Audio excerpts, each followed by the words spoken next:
My name is Karen Budzinski, and I have been married 36 years. My husband and I, we have 5 adult children that are married, and amongst them, they have 13 grandchildren. 12. 13 will be here in 6 weeks, and all of them are under the age of 5. So I have a passion to build strong families, and since my husband and I got married in 1981, he and I really had a passion to help other people build strong relationships, have strong families, and we've helped other people go through marriage problems and come to the other side. At first, I wasn't sure that I wanted children. We were both on a career path, and it surprised me when we found out that we were expecting our first child. But after I got my balance again, we embraced it and had 4 additional children, all within 5.5 years, and that became my life message, is raising children and helping others do the same. I think the rewards and the challenges always go hand in hand. The rewards are training children that are equipped to go out and change the world. It's training children that can learn from their mistakes and grow from them, that realize that they don't have to be everything to be something, and that they can take all of who they are and sometimes even who they aren't and go forward and make an impact on the world. I think the challenge that goes with that is you want to go ahead of your children on their path and take all the obstacles that you can out of their way. And sometimes it's very difficult to stand by when you have tools that can help them through a difficult part of their choices or their lives. And it's hard to stand by and watch them go through the tough things that help them to learn to make good choices. Learning to say it is enough is something that I wanted to learn in my own life and give to my children to empower them to become the greatest version of themselves that they could be. Being a pursuer of excellence rather than being a perfectionist is so important, because so many times we base our value on what we do rather than who we are, and then we forget to make time for the most important things in life, which are relationships and personal growth and face-to-face time, just enjoying your life and enjoying each other. And so I think that it's really important to distinguish between being a pursuer of excellence and a perfectionist, because someone who is a perfectionist, they base their self-image on what they achieve or what it looks like. And when you're a pursuer of excellence, as long as you're doing the best you can, whether you come in second or whatever you achieve, you don't base your self-image or who you are on your achievements, but you keep pursuing excellence despite any obstacles or any dead ends that you encounter in your life.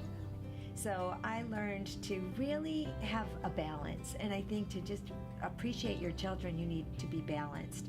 They've taught me to be balanced. They've taught me to give up control and to raise and train children that can make sound decisions, and then to trust some of their decisions as they got older.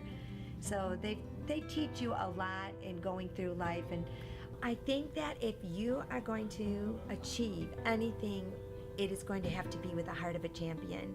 I really believe that we don't want to train normal children. We don't want to be normal. Normal statistically isn't very appealing. And so I think that, like any champion, you have to work on things with the heart of a champion.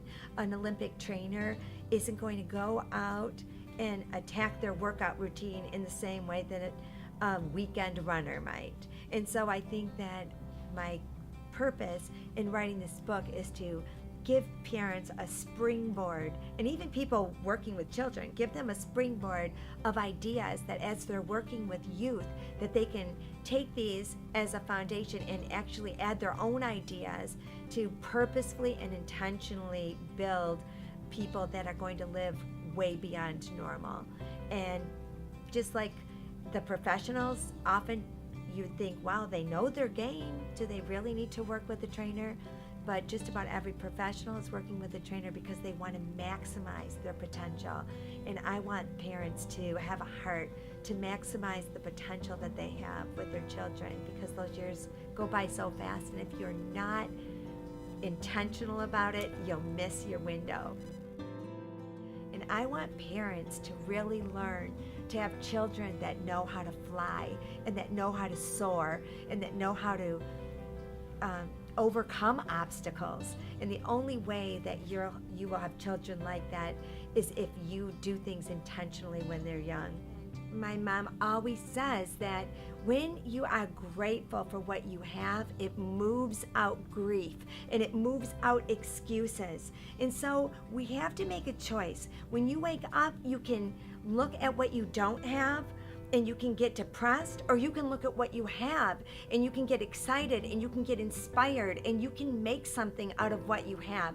And I think the biggest difference with people that succeed or fail is some people look at all the hardships that they face, they look at all the things that they don't have, and they use it as an excuse to just fly the white flag and give up, or to do inferior, or to not accomplish things. And then there's other people who look at all the obstacles they faced, even some people that were living in the inner city, or things that they faced obstacles, and you will hear in every victorious person that has overcome those kind of things that they took those things and they used them as a reason to succeed. So it's all right here, in between here, how you look at it.